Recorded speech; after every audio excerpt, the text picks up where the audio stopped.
the road again.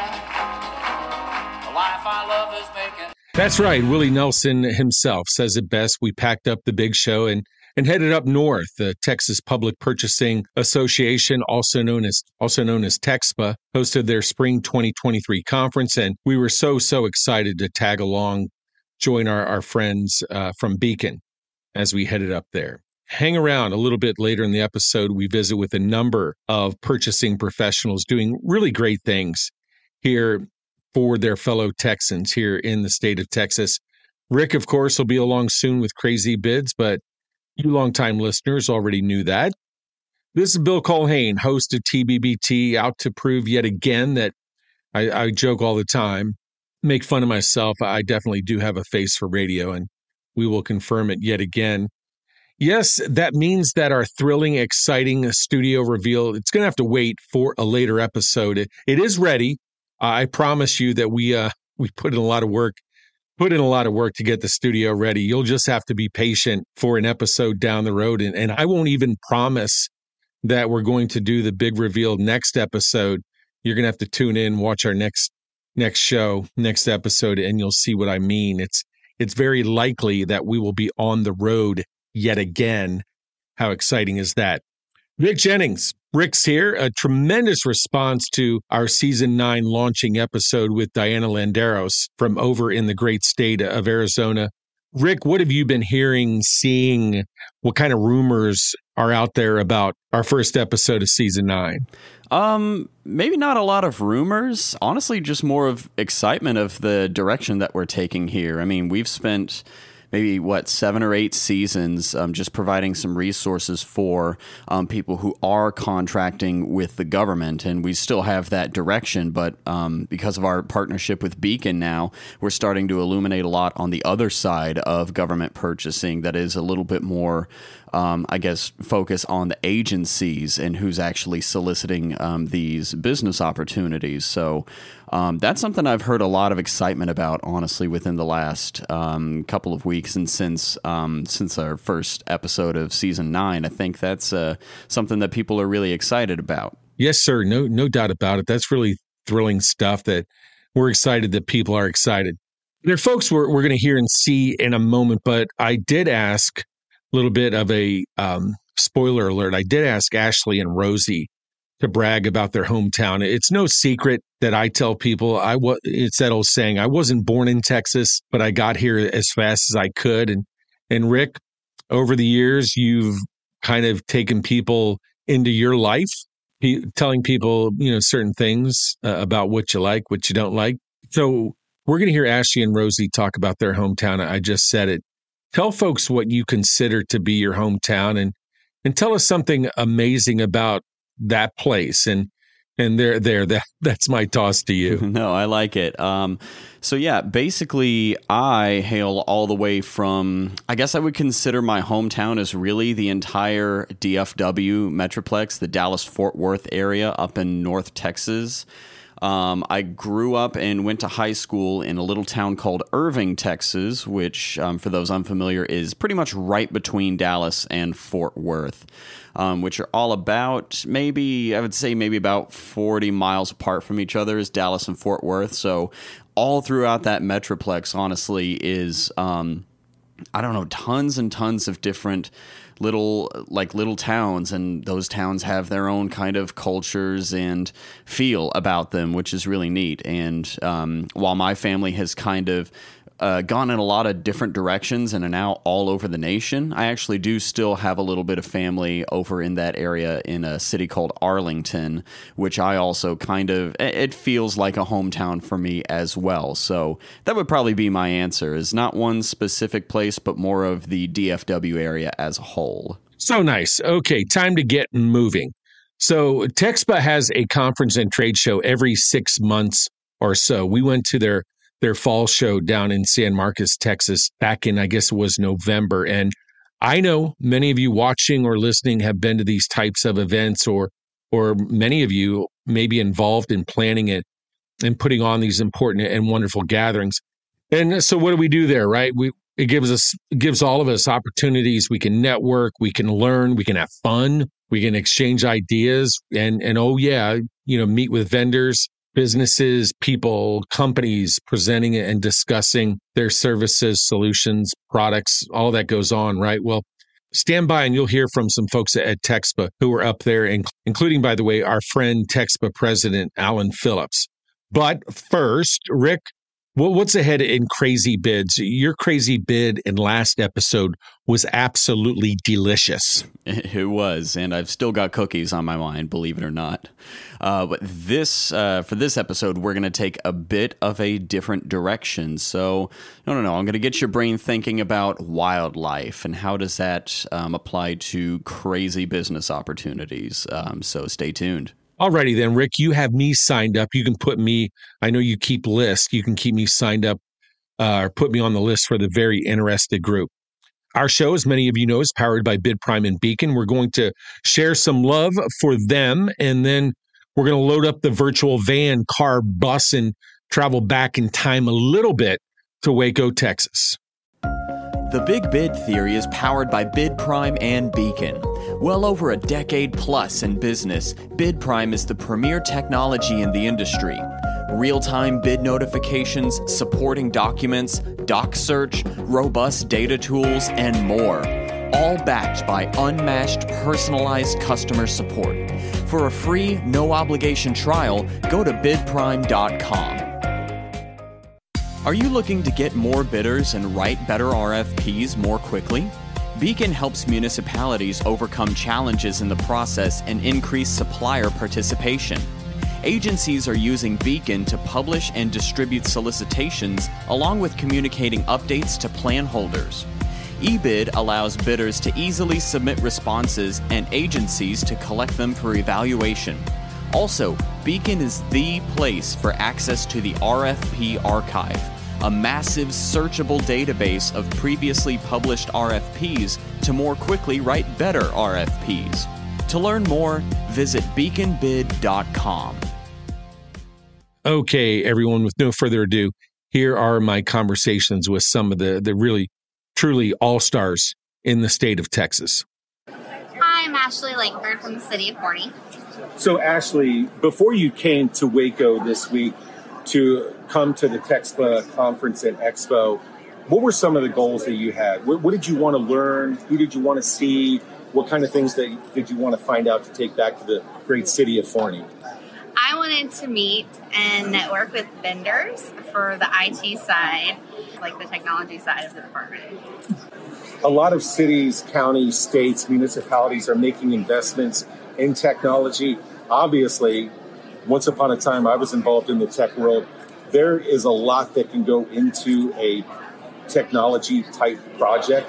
So what are some of the challenges as somebody who's involved in the bid RFP writing process? What are some of the challenges in getting those put together, getting those done so that they're meaningful for vendors, suppliers out there who might be bidding on those types of projects, solutions, services?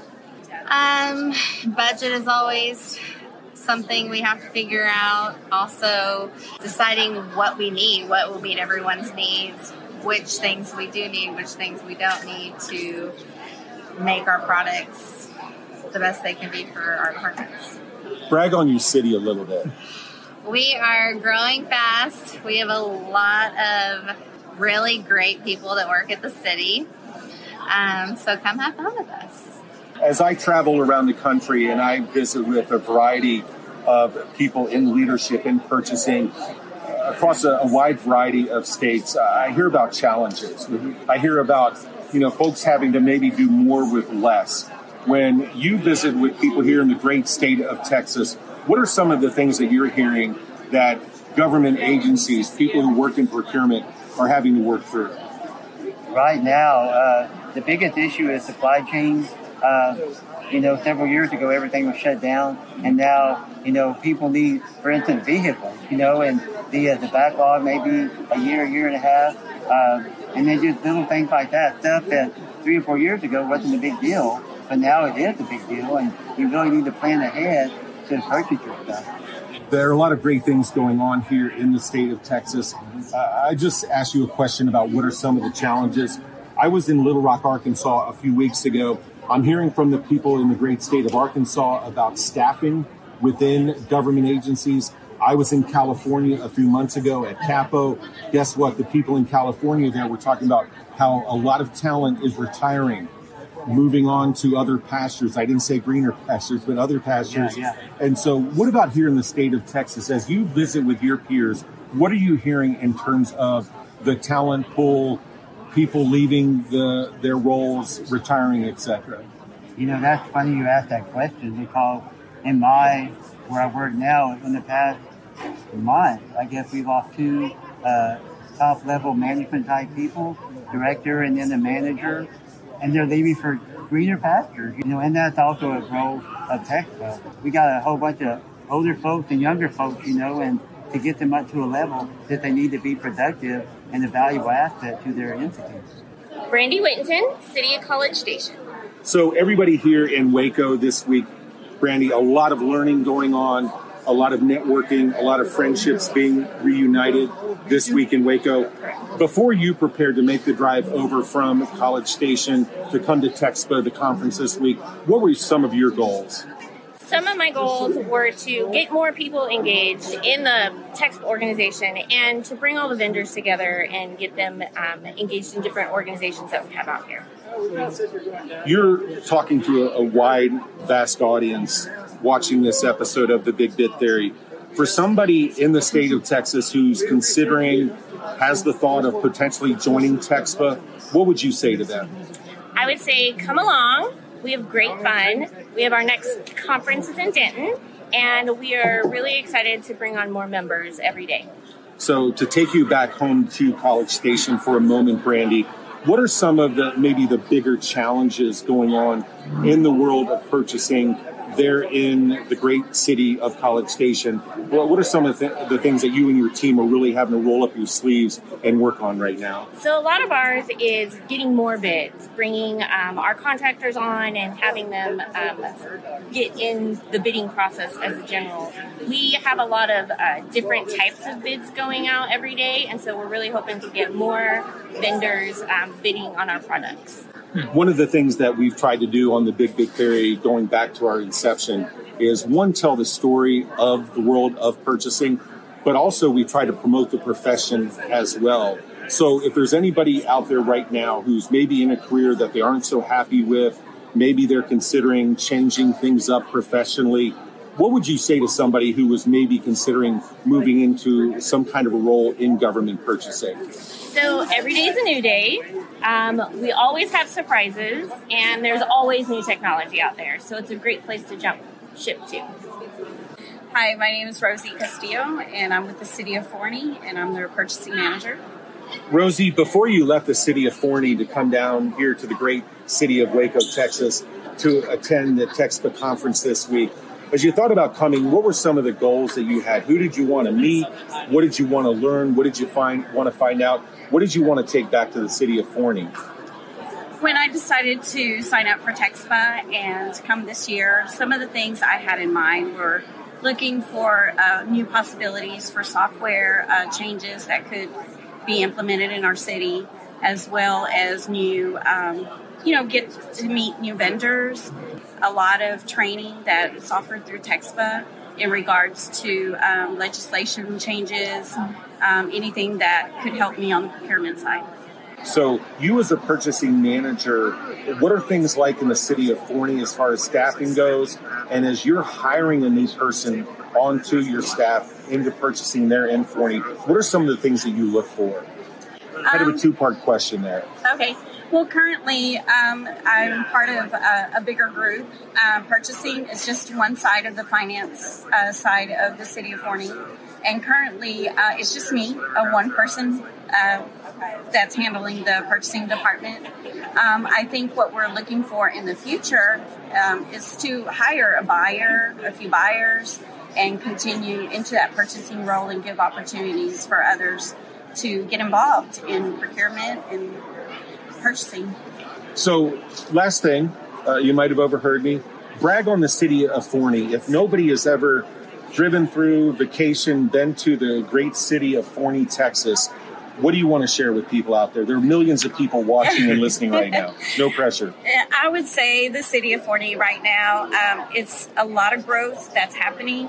I currently live in the city of Forney, so I've seen some of that the past 13 years, that growth happening. But if you want that still small town feeling, come to Forney. Talk about TxPPA, the goals for this week. As you're leading this organization, what did you hope that attendees, vendors, everybody would get out of it? So the goal for me personally was to put as much education content in front of people and give them the opportunities to take information back both from the classroom, if you will, and the expo hall. And the other thing is to kind of get feedback from them as to what it is they want going forward. And so we've received significant amount of feedback saying, this is a great event, and this is what we'd like to see also. And so now we kind of are planning our Denton conference in November, November 8th through the 10th, right there. So we're planning that conference, and by having that conference, we're going to bring some of these thoughts and ideas into that conference through the programmatically, and the vendors are anxious to come, and I just think the Denton conference will blow this one out of the water, and this one's blowing the last one out of the water. So that's our goal. Our goal is to make it better each time. So as you've witnessed the world of government purchasing over your career, and I know there's... Watch the years. Year singular. Yeah. I joke. As you look back at your career, what are some changes that have taken place in government purchasing that you think are most memorable in your opinion? The number one thing for me is probably the notion of cooperative vendors, cooperative agencies who aggregate the spend, who aggregate the solicitations, so we don't have to do as much work. When I worked at the University of Texas in the 1980s, early 1980s, we had 31 people on our purchasing staff. Today, the University of Texas in Houston has 11. And the reason is because they've aggregated their commodity. They understand that they can do things differently. And so for me, the commodities and the ERS systems, and to be able to view, the commodity, the co-ops and the ERP systems have made our jobs a little bit easier. And it doesn't take away from the fact that some people like me have to have this old mentality that says, I don't think that's the right thing, so I have to stop some processes and back up. But looking back, those are the two things, both the cooperatives and the ERP systems, that I think have brought us to where we are today. One of the things that I hear, Alan, is how everybody's concerned about the talent that's leaving the purchasing world, the purchasing industry. Jobs open, FTEs unfilled. What are your opinions on that? I totally agree. I've had two different people talk to me this week with regard to trying to fill positions in the organizations, or how is it that they can encourage the people that are in those roles to get their head off their desk. So, we understand that we feel a need in our organizations. Procurement is kind of the conduit between the vendor community and the university, or the vendor community and the city, or whoever it is. And we have to fill those needs. And what happens is that we're finding more and more people that we're hiring that only deal with this in front of them. They don't understand. So I used to work for a guy years ago who used to say, do you make a decision at your desk that impacts the university? And if you said no, you got to take the rest of the day off and then come talk to him the next morning after you bought his Starbucks coffee. Because he wanted you to go home and think about why you said no. Because every decision that we make on our desk in purchasing affects the university as a whole. Because if we tell one department, for example, oh, you can't do this, we tell everybody that. Or if we're biased towards one requisitioner because that's a great friend of ours, it affects everything else. So we make decisions that cross that board. And how do you train people to get their head off their desk and understand that they have an effect across the campus, across the city, across the county? How do you teach that? And I don't know that it's all teachable. I think it's all modeled, and we have to model it for them. So I have an employee now. When I got there, she was very paper-oriented. What was in front of her is what happened. Now she sees the bigger picture, and she sees that she can make a decision on this, that may help her down the line. What makes you proud to be president of TxPPA? The fact that we have taken this organization through COVID. I've been on the executive board through COVID, and we have wonderful attendees. We have wonderful members. We have wonderful vendor base. It's just to be a part of an organization that's goal is professional development and teaching the very basics. I taught a class with an attorney on Monday here, a 4-hour class on the very basics of buying, the very basics of doing what we do in government. From the elements of a contract to what different solicitation types are, and to be able to give that kind of information and pass that knowledge on means a lot to me. And so that's what I think TxPPA is that it's an organization where we're going to continue to provide professional development, knowledge transfer back to our team, our members and our teams. Awesome. Alan, very well said, sir. Thanks for coming by. Again, thank you so much to those wonderful folks for helping us out. And thanks to TxPPA, the board, Alan, everybody involved in putting on what was truly an amazing event. We will indeed see you up in Denton, Texas. And oh, by the way, much appreciation to the folks we spoke with, but aren't necessarily a part of this episode. Okay, Rick, you and the audience have been abundantly patient. What is this episode's crazy bids you can win? All right. I am excited for this one. So this actually kind of coincides with a little thing that's happened in my life. So a couple of days ago, I got to adopt a wonderful new little domestic short hair calico cat from our friends here at Austin Pets Alive, which is really neat. She's in her little skittish phase right now and just hiding everywhere, but she's adorable, and I'm excited to get to know her a little bit more. All that being said, though, the way that this ties in is that, so it looks like there's going to be a little bit of a partnership between the state of Texas and Mexico for this episode's crazy bid that you can win.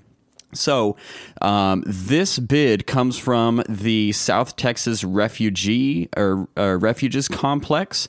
The title of the opportunity is South Texas Endangered Ocelot Protection and Recovery Services. So this one gets to be pretty crazy. So if you don't know what an ocelot is, it's essentially, think of it like a bigger cat or kind of like a little mini tiger or jaguar, just kind of like the little in-between of that.